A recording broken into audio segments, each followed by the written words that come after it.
о том, какое значение имеет форум для выстраивания рабочих связей, как сегодня строится образовательное партнерство между Россией и Абхазией, какие совместные проекты видятся наиболее важными. Обсудим с участницей форума, начальником управления общего, среднего и профессионального образования Министерства просвещения Абхазии Майей Цыбулевской. Майя сегодня в нашей студии. Здравствуйте. Здравствуйте, Белла. Итак, форум называется «Новые смыслы образования». Очень говорящее название, заголовок, скажем так, форума. Да? Какой, на ваш взгляд, самый важный новый смысл? И говорили ли вы о нем в контексте образования? Знаете, отвечая на ваш вопрос, я могу сказать, что в нем звучит и ответ. В образовании всегда будет смысл. Это фундамент, это та основа, без которой совершенно никак нельзя.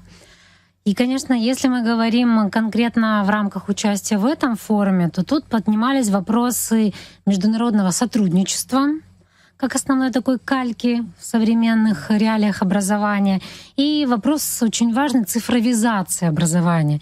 Потому что цифровизация образования — это та вещь, которую не до конца понимают даже передовое педагогическое сообщество. То есть мы понимаем это как замену учителя на некого такого вот осязаемого объекта, там, компьютерной технологии или другой, а другие понимают как инструмент, который улучшает уже классическую форму. И тут нужно выстроить, очень важно, вот эти вот приоритеты, и краеугольным камнем тут становится понятийный аппарат цифровизации.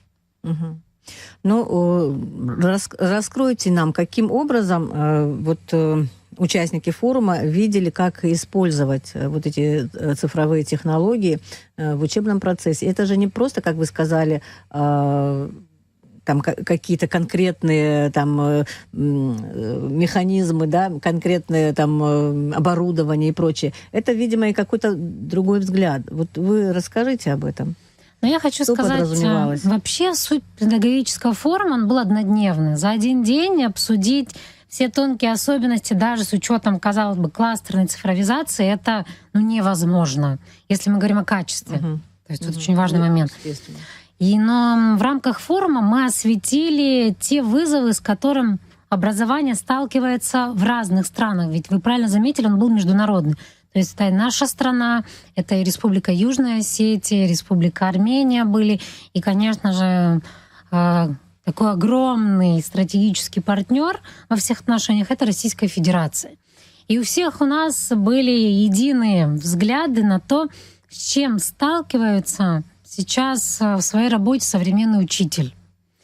Да, вроде бы больше возможностей, и цифровизация, и IT-технологии различные вступили на благо и на партнерство в образовательный процесс, и вроде бы существуют готовые УМК, учебно-методические комплексы, которые содержат различные помощники и шпаргалки учителю, но тем не менее облегчения учителю фактически нет, потому что все больше и больше потребностей в живом учителе есть у ученика.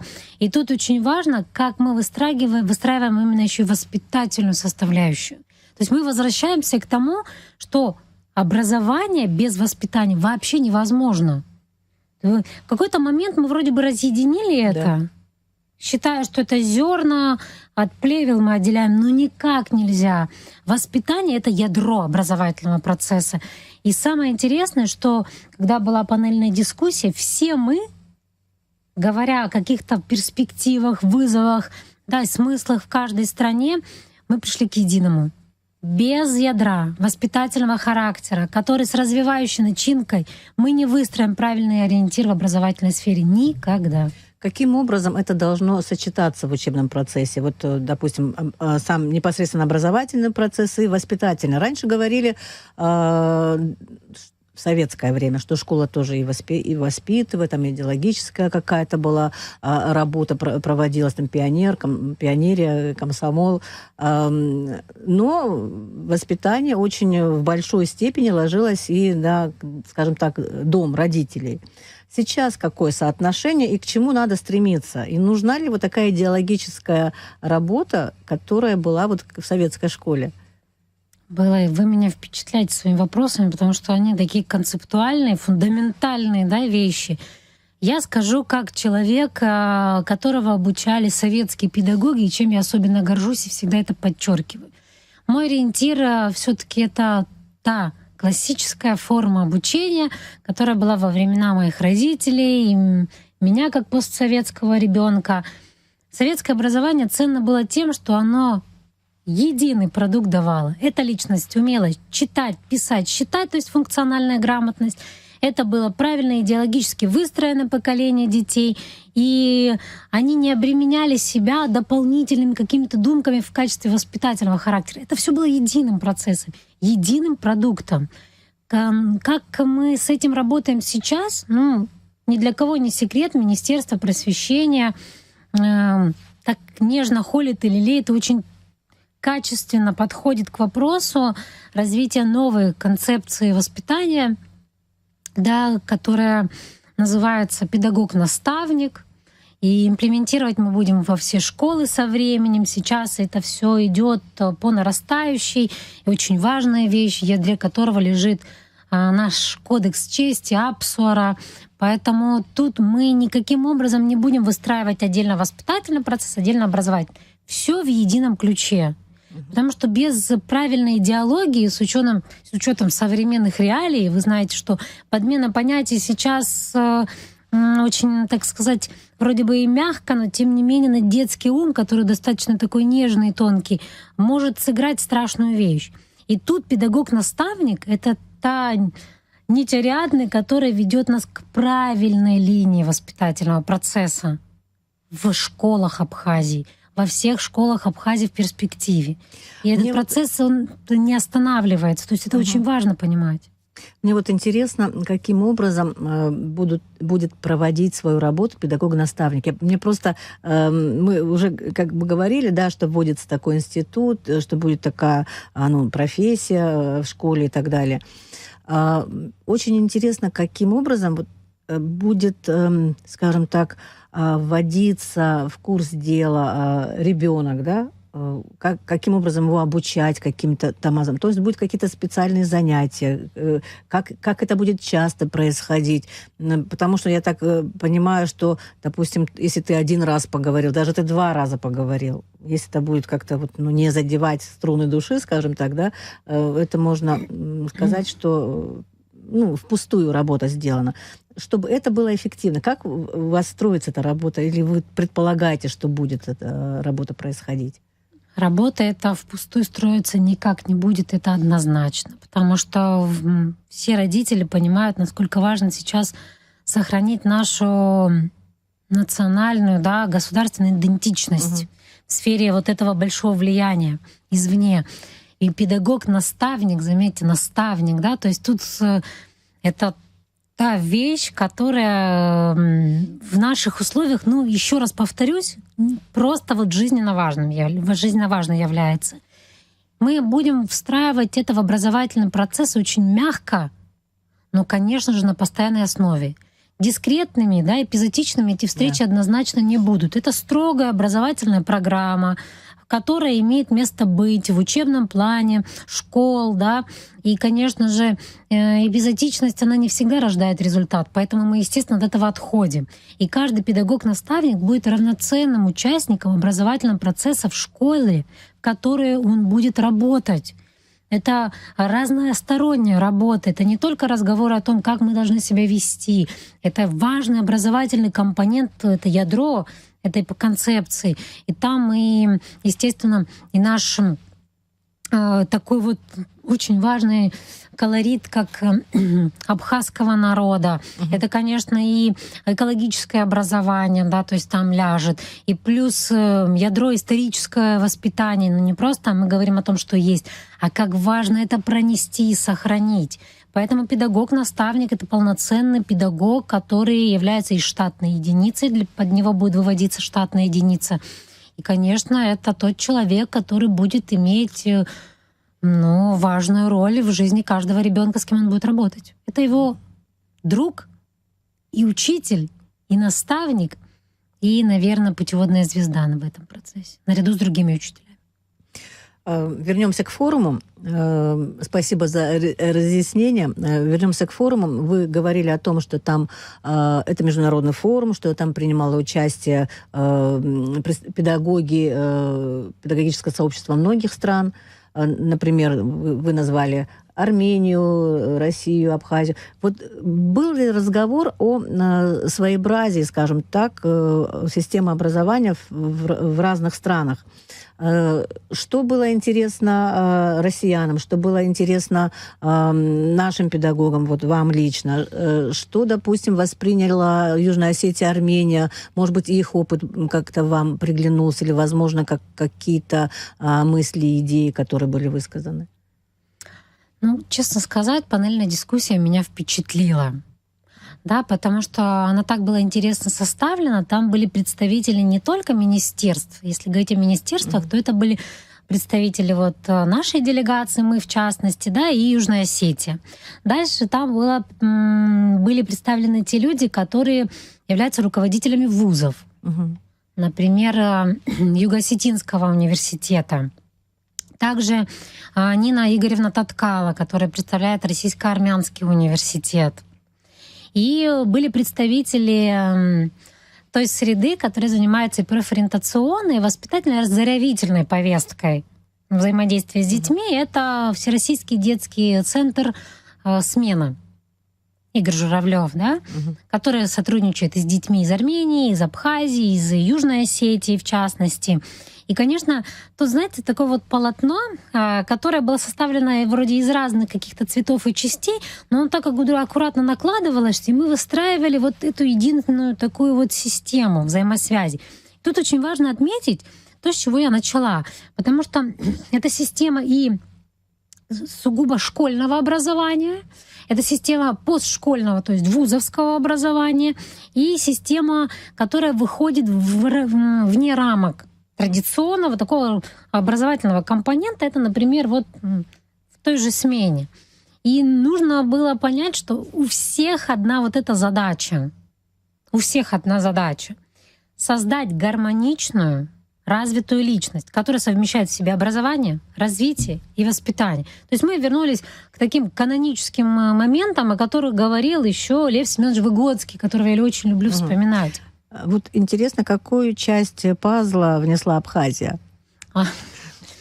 Абхазия, она всегда старается быть интересной. И, конечно, так как у нас образовательное поле, оно смежное с Российской Федерацией, в частности, да, Абхазия вносит очень важную роль, потому что при всем вот этом внешнем многообразии мы стараемся сохранить свою какую-то аутентичность. Это очень важно, да. Мы интересны тем, что до сих пор держимся вне рамок единого государственного экзамена. Это восхищает всех. Они прям подходят и откровенно спрашивают, как вы смогли сохранить вот эту систему, да? То есть мы работаем по тому образцу, который еще в советское время был дан, да? Там 5 экзаменов выпускных, билетная система, то есть все это работает очень хорошо и отлажено. И мы фактически даем возможность ребенку себя не узко определить, а дать вот эту вариативную среду. То есть вот это развитие всестороннее. Потому что ЕГЭ, оно и плюсы имеет, и минусы.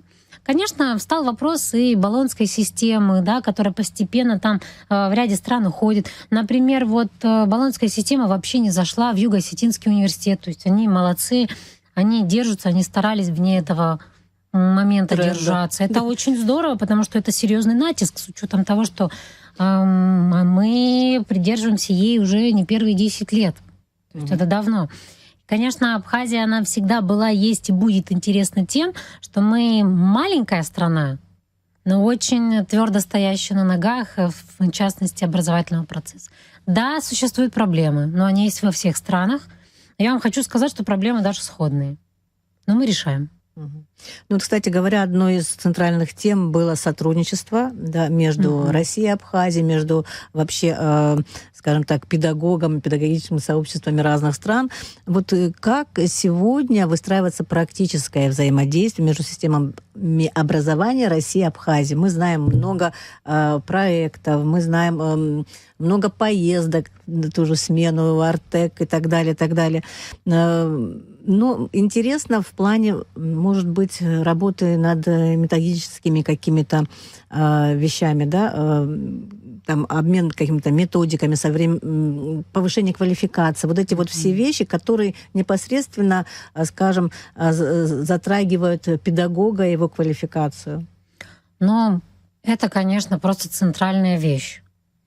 Потому что, когда мы говорим о курсах повышения квалификации, мы фактически говорим, это не только для учителя. Это то, что сделает учителя лучше, соответственно, образовательный процесс лучше, соответственно, и результаты обучения мы получим.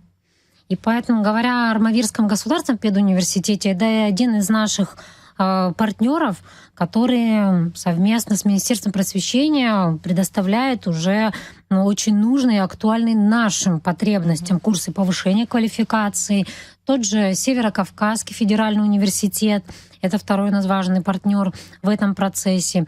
Говоря о курсах повышения квалификации, они затрагивают и гуманитарные предметы, такие как русский язык, литература, история, обществознание, так и компонент, касающийся естественно-научной составляющей математических наук, то есть это и физики, и химии, и биологии, и математики как само по себе. И вот в рамках этого форума мы посетили уже такое вот международное сообщество. Вот я была у физиков, у биологов, у химиков, которые проходили социальный лифт в будущее, да, вот этот вот проект, который мы и на территории нашей страны в ряде районов осуществляли, где рассмотрели, как работать на проектной основе с учениками. То есть это мастер-классы были. То, как мы имплементируем уже имеющиеся наработки учителя, ну вот строим проектную учебу. Потому что в Российской Федерации есть отдельно взятое время в учебном плане, да, это проектная работа. У нас пока его нет, потому что наша сетка не позволяет. Возможно, в будущем, с учетом активизации, это и появится. То, что проектные работы сейчас нужны, это важно. Но у нас они в рамках исследовательских работ сделаны. Это тоже очень важно. Еще хочу отметить, что в рамках форума мы посетили финал конкурса «Воспитатель 21 века», где часть наших педагогов, потому что в составе делегации были не только преподаватели школ, но еще и представители садиков, да, заведующие. И в частности, моя коллега, которая курирует дошкольное образование, это Аида Жоржевна Миная. И вот она была в составе жюри, где были отобраны по результатам уже различных критериев лучший воспитатель 21 века. Это был потрясающий праздник. Это был не просто финал, это было целое театральное представление, где дети представили и Абхазию, и Осетию, и Армению. Причем дети все были из Армавира. Да, но это было так сделано, чтобы показать, насколько образование не имеет границ и не должно иметь в принципе. Это консолидирующая составляющая. Ну, кстати говоря, есть ли какое-то взаимодействие в сфере цифровых там, форматов обучения, использования цифровых технологий, может быть, какие-то платформы, вот в России используются образовательные платформы, там, Российская электронная школа и так далее. Вот что-то в этом роде планируется или есть уже какие-то намерения осуществить? Или уже что-то есть? Что касается Российской электронной школы и Московской электронной школы, так называемый РЭШ и МЭШ, это, да, это та база, которая, конечно, поддерживает оплот цифровизации. Но снова-таки повторюсь, чтобы сделать цифровизацию, нужно четко понимать дидактическую и методическую составляющую образовательного процесса. Конечно, Абхазия не стоит на месте, то есть определенные намётки в этом направлении у нас есть. И если это будет опробироваться, конечно, с учетом нашей национальной составляющей, и базой будет служить первая школа. Но для этого нужны и технические моменты, к которым мы пока готовимся. Так, конструкция имеет место быть. Но пока о ней так предметно и широко мы говорить не можем, потому что нам нужно иметь уже полную готовую основу. Но могу сказать, что это то, без чего дальше мы не то что двигаться не сможем, сможем. Если есть учитель, доска и мел, то образовательный процесс никогда не остановится. Но это оптимизирует процесс наш и поможет его улучшить. Тут я еще раз повторюсь, учитель должен быть настолько мастит, чтобы не видеть себя без цифровых технологий, а видеть себя лучше, цифровыми технологиями. Это очень важная составляющая. Ну, что касается методик, да, можно ли, ну, сейчас я не говорю в рамках конкретного форума, какие-то методики использовать международные, российские для изучения, успешного изучения абхазского языка. Это у нас как бы такой момент болевой. Ну, почему-то не получается, что, не знаю, может быть, я не права, может, я в последнее время там пристально так не наблюдаю, но, тем не менее, какое-то время назад проблема изучения абхазского языка очень остро стоит в школах. Дети не понимают, дети изучают, ну, читают, не понимая, скажем так, изучают просто, ну, как попугай, не хочу сказать, но они не понимают, о чем они говорят, они зазубривают, лишь бы сдать. Ну, такой момент тоже есть. Не знаю, сейчас есть или как вы это видите. И как вы считаете, есть ли насколько удачно, скажем, методическое обучение, которое сейчас есть в школах абхазскому языку? Ну, конечно, когда мы говорим о тех трудностях, которые связаны с нашим государственным родным абхазским языком, это то, с чем нужно работать прямо вот здесь и сейчас. И, конечно, когда речь заходит о том, какие мы технологии и основы можем подключать, тут надо работать просто на острие педагогической науки. Вот действительно то, что здесь и сейчас уже есть. Ведь язык имеет свою специфику. Да, он достаточно сложен фонетический, да и во всех отношениях, если ребенок не слышит языка дома, то очень сложно учителю будет это сделать в рамках школы. Вы понимаете, да? То количество времени, которое он проводит с родителями, да, ну, скорее всего, больше, чем то время, которое он проводит в школе. И тут нужно сказать, что должно быть тотальное погружение в эту языковую среду. И здесь без той же тех же... Многие родители, выпускники тоже. Я с вами согласна, где да. не очень хорошо выучили Я знаю абхазский. семьи, которые идут вместе учиться. То есть ребенка отдельно там педагога, который имеет соответствующее образование, там с детьми работать. Я знаю мам, которые идут, в частности, вот мои подруги, да, которые идут и учат язык уже у репетитора во взрослом возрасте.